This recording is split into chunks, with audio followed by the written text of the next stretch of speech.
जय श्री कृष्णा। राधे राधे। प्रिय भक्तों, आज मैं आपको सुना रही हूँ दशा माता की 9वीं कहानी, जेठानी और देवरानी की कहानी। तो सभी प्रेम से कहिए दशा माता की जय। पुराने समय की बात है कि एक घर में एक जेठानी देवरानी थी। वे दोनों निसंतान थी। वे मेहनत करके पेट पालती थी। दोनों व्रत पूजन कुछ भी नहीं करती थी। एक दिन दोनों प्रातःकाल गांव में आग लेने गई। उस दिन गांव में दशा माता का पूजन था, इसलिए उन्हें किसी के यहाँ से भी आग नहीं मिली। आग न मिलने पर जेठानी देवरानी से बोली, आज हम दोनों का भी व्रत रहेगा। शाम को आग मिलने पर ही रसोई बनाकर भोजन करेंगी। शाम हो जाने पर जेठानी अपनी पड़ोसन के यहाँ से आग लेने गई। पड़ोसन ने उसे आदरपूर्वक बैठाया। जेठानी ने पड़ोसन से पूछा, दशा माता का पूजन करने से क्या होता है? पड़ोसन ने बताया कि जिस बात की इच्छा करके डोरा लिया जाता है वह इच्छा पूर्ण हो जाती है। जेठानी यह सुनकर पड़ोसन से बोली, अगली बार जब डोरा लेना हो तो मुझे भी बताना, मैं भी डोरा लूँगी। जेठानी जैसे ही आग लेकर घर से बाहर आई तो उसे गाय चरचर आती दिखाई दी। ग्वाला पीछे आ रहा था। उसके कंधे पर एक बछड़ा था और एक गाय बछड़े को चाटते हुए चल रही थी। पड़ोसन ने ग्वाले से पूछा, तुम्हारी गाय की पहली बार प्रसव हुआ है क्या? ग्वाले ने बताया कि हाँ। पड़ोसन ने फिर पूछा, गाय ने बछड़ा दिया है कि बछिया? ग्वाला बोला, बछड़ा है। यह जानकर जेठानी से पड़ोसन ने कहा कि घर जाकर दशा माता का डोरा ले लो। 9 दिन तक व्रत रखकर कथा सुनना तथा 10वें दिन सिर सहित नहाकर सिर सहित स्नान करके पूजन करना। दशा माता चाहेंगी तो 10 दिन के भीतर ही तुम्हारी मनोकामना पूर्ण हो जाएगी। जेठानी ने घर जाकर सारी बातें देवरानी को बताई। दोनों ने दशा माता से मनौती मांगी कि यदि हम दोनों की संतान होंगी तो हम सुहागिनों को न्योता देंगे। दोनों ने दशा माता का डोरा लिया। दशा माता की कृपा से डोरे की पूजा से पहले ही दोनों देवरानी जेठानी गर्भवती हो गई। 9 महीने 9 दिन के बाद दोनों के यहाँ 2 लड़कों ने जन्म लिया। बालकों के नामकरण संस्कार के बाद देवरानी ने जेठानी से कहा, हमने जो सुहागिनों को न्योतने की मनौती मांगी थी उसे अब पूरा करना चाहिए। जेठानी ने कहा कि अभी ऐसी जल्दी क्या है? जब लड़कों का अन्नप्राशन संस्कार होगा तब सुहागिनों को न्योता देंगे। जब लड़कों का अन्नप्राशन संस्कार हुआ तब देवरानी ने जेठानी से सुहागिनों को न्योतने की बात कही, परंतु जेठानी ने बात को टाल दिया और कहा कि लड़कों के मुंडन संस्कार पर सुहागिनों को न्योता देंगे। होते होते कुछ समय बाद लड़कों का मुंडन संस्कार भी हो गया। देवरानी ने जेठानी को सुहागिनों के न्योतने की बात कही। जेठानी बोली, लड़कों की सगाई के समय ही सुहागिनें न्योती जाएंगी। लड़के बड़े हो गए, उनकी सगाई भी हो गई, परंतु जेठानी ने अब की बार भी सुहागिनें नहीं न्योती। जेठानी बोली, जिस दिन लड़कों के फेरे होंगे उसी दिन सुहागिनों को न्योता देंगे। इस पर देवरानी बोली, बहन तुम्हारी जब इच्छा हो तब सुहागिनों को न्योता देना, परंतु मैं तो लग्न के दिन ही सुहागिनों को न्योता दूंगी। देवरानी ने लग्न के दिन ही सुहागिनों को न्योता दिया, परंतु जेठानी ने कुछ भी परवाह नहीं की। लग्न के बाद मातृ का पूजन करके दोनों दूल्हे बारात सजाकर बैंड बाजे सहित ब्याहने चल दिए। देवरानी के बेटे का विवाह बड़े धूमधाम से सकुशल पूर्ण हो गया, परंतु जेठानी ने सुहागिनों को न्योता नहीं दिया था, इसलिए दशा माता ठीक फेरों के समय उसे उठाकर ले गई। दूल्हे के सहसा गायब हो जाने के कारण वर कन्या दोनों में हाहाकार मच गया। उसकी बारात खाली हाथ लौटकर आई, परंतु लड़की की माता बड़े संकट में पड़ गई। इस अधब्याही लड़की से कौन विवाह करेगा?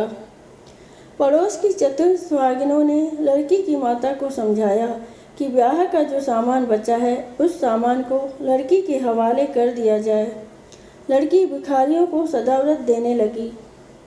एक दिन एक साधु तीर्थ यात्रा करता हुआ वहां आया। गांव में घने जंगल में एक पीपल का पेड़ था। लोग इस पीपल के पेड़ को पारस पीपल कहते थे। उसी पेड़ पर दशा माता का निवास था। साधु चलता चलता शाम को उसी पेड़ के नीचे ठहर गया। झाड़ूदार ने आकर उसी पेड़ के पास के मैदान में झाड़ू लगाई। भिस्ती ने मस्क से वहाँ पर छिड़काव कर दिया और माली ने यहाँ फूल बिखेर दिए। तब अनेक देवता अनेक प्रकार की पोशाक पहनकर आने लगे तथा स्थान पर बैठने लगे। सबके बाद में स्वर्ग का राजा इंद्र का सिंहासन उतरा। इसी के साथ स्वर्ग की अप्सराएं आकर सिंहासन के चारों ओर नाचने लगी। उसी समय अधब्याह लड़के को गोद में लेकर दशा माता पीपल के पेड़ से नीचे उतरी। इंद्र के साथ स्वर्ग से एक सूरा गाय भी आई थी। उसने 2 गिलास दूध दिया था। लड़के ने अधब्याह के भाग का 1 गिलास अलग रख दिया गया। दूसरे गिलास का दूध भी पी लिया। जब तक अप्सराओं का नाच गाना होता रहा, दशा माता लड़के को गोद में लेकर बैठी रही। प्रातःकाल होते ही देवताओं का दरबार भंग हुआ। साधु भी वहाँ से चलकर गांव में आया। साधु महाराज गांव में भिक्षा मांगते मांगते अधब्याह लड़की के घर पर पहुंचा। लड़की ने आदरपूर्वक साधु को बिठाया और भोजन तैयार किया। लड़की ने 3 पत्तल परोसकर रखे। पहली पत्तल अधब्याह अपने पति के लिए रखी, दूसरी पत्तल बाबा जी के सामने रखी और 1 पत्तल अपने सामने रखी। बाबा ने अपने आप कहा, वाह, जो बात मैंने रात वहाँ देखी वही बात यहाँ भी देखने को मिल रही है। लड़की ने पूछा, क्या बात है बाबा जी? साधु बाबा ने बात टालते हुए कहा, हम वैरागी लोग ऐसी अनेक बातें कहते रहते हैं, तुम्हें ऐसी बातों से क्या मतलब? तुम तो भोजन करो और भगवान का भजन करो। लड़की ने हठ पकड़ ली। उसने कहा, जब तक आप अपनी कही बात का खुलासा नहीं करेंगे मैं भोजन नहीं करूँगी। इस पर भी साधु बाबा चुप रहे। तब लड़की बोली कि आप साधु हैं और मैं सती हूँ। आप या तो अपने कथन को स्पष्ट कीजिए कि आपने रात में क्या देखा, नहीं तो मैं आपको शाप दे दूँगी। तब साधु बाबा ने रात का सारा किस्सा कह सुनाया। यह सुनकर लड़की ने बाबा के साथ पीपल के पेड़ के पास जाने का निश्चय किया। साधु बाबा आगे आगे चले और लड़की उनके पीछे पीछे चलती रही। साधु बाबा लड़की को पारस पीपल के पास छोड़कर चले गए। संध्या होने पर नित्य की तरह जमादार ने झाड़ू लगाई, भिस्ती ने अपनी मास्क से पानी का छिड़काव किया और माली ने फूल बिछाए। देवताओं के राजा इंद्र आए। अप्सराओं का नाच गाना प्रारंभ हो गया। उसी समय दशा माता पीपल के पेड़ से उतरकर दरबार में बैठ गई। लड़के ने सूरा गाय का दूध पिया और 1 गिलास अधब्याही लड़की के लिए रख दिया। जैसे ही लड़के ने दूध का गिलास मुंह पर लगाया, त्यों ही लड़की दूसरा गिलास हाथ में लेकर वर के सामने आ गई। वह बोली, अपना भाग लेने के लिए मैं उपस्थित हूँ। मेरे लिए क्या आज्ञा है? मैं सेवा करने के लिए तैयार हूँ। तब लड़का बोला, मैं इस समय से तुमसे नहीं मिल सकता।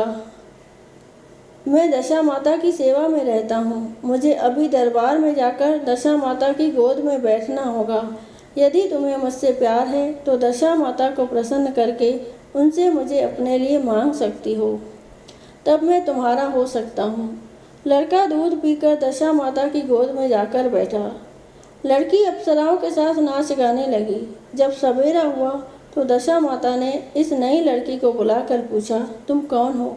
तुम्हारे नाचने से मैं बहुत प्रसन्न हूँ। जो कुछ मांगना है मांग लो। लड़की ने दशा माता से वचन ले लिया कि मैं जो कुछ मांगूंगी वह आप मुझे प्रदान करेंगी। तथास्तु कहने के बाद लड़की ने दशा माता से अपने पति को पकड़कर कहा, मुझे यही चाहिए। दशा माता ने कहा, तूने मांगा तो बहुत, परंतु मैं वचन दे चुकी हूँ, इसी कारण मैं तेरे पति को तुझे वापस देती हूँ। राजा इंद्र ने पूछा कि भगवती, यह सब क्या राज है? मैं इस राज को जानना चाहता हूँ। तब दशा माता ने बताया कि यह लड़का मेरे वरदान से ही प्राप्त हुआ था और इसकी माता ने मनौती मांगी थी कि लड़का पैदा होने पर मैं सुहागनों को न्योता दूंगी, परंतु उसने अभी तक अपना वचन पूरा नहीं किया। इस कारण मैं इस लड़के को विवाह मंडप से उठा लाई थी। यह लड़की इसकी अर्धब्याही पत्नी है और पतिव्रता है। पतिव्रता होने के कारण यह देव समाज में पहुंचकर मुझसे अपना पति मांग रही है। दशा माता के ऐसे वचन सुनकर इंद्र से सब देवताओं ने वर वधू के ऊपर पुष्प की वर्षा की। तब तक साधु बाबा भी वहां पर आ गए। साधु बाबा दूल्हा और दुल्हन को साथ लेकर गांव की ओर चल पड़े। जब ये तीनों गांव के समीप पहुंचे तो गांव वालों ने दूल्हा दुल्हन को देखकर लड़की के पिता को सूचना दी कि तुम्हारी पुत्री अपने दूल्हे के साथ आ रही है। जिस दिन से लड़की चली गई थी तो उसके पिता ने लोकापवास के डर से निकलना बंद कर दिया। गांव वालों की यह भी बात सुनकर उसने घर के किवाड़ बना लिए। उसने समझा लड़की साधु बाबा के साथ आ रही होगी, इसलिए लोग मेरा उपहास कर रहे हैं। जब गांव के गणमान्य व्यक्तियों ने भी वही बात बताई तब उसने घर के किवाड़ खोले और बाहर निकला। जब उसने सचमुच अपने द्वार पर लड़की और दामाद को खड़े देखा तो उसकी प्रसन्नता का ठिकाना नहीं रहा। लड़की के पिता ने इस खुशी के मौके पर बहुत दान पुण्य किया और फिर से विवाह की तैयारी की। लड़की ने अपनी माता से कहा कि इस तरह से विवाह नहीं होगा, पहले दूल्हे की माता सुहागिनों को न्योता देकर बारात लेकर आए, तब विवाह के नेक पूरे किए जाएं। लड़की के पिता ने लड़के के घर पर खबर भेजी। लड़के की मां ने पहले सुहागिनों को न्योता दिया, तब बारात चली। बड़ी धूमधाम से विवाह हुआ। वर वधू दोनों अपने घर पर आ गए। वधू की खुशी में लड़के की माता ने दोबारा सुहागिनों को न्योता दिया। उसी समय से विवाह के दिन वर के घर पर सुहागिनों का न्योतने की प्रथा चली आ रही है। दशा माता ने जिस तरह सती की दशा बदली वैसी वह सभी का कल्याण करे। बोलो दशा माता की जय।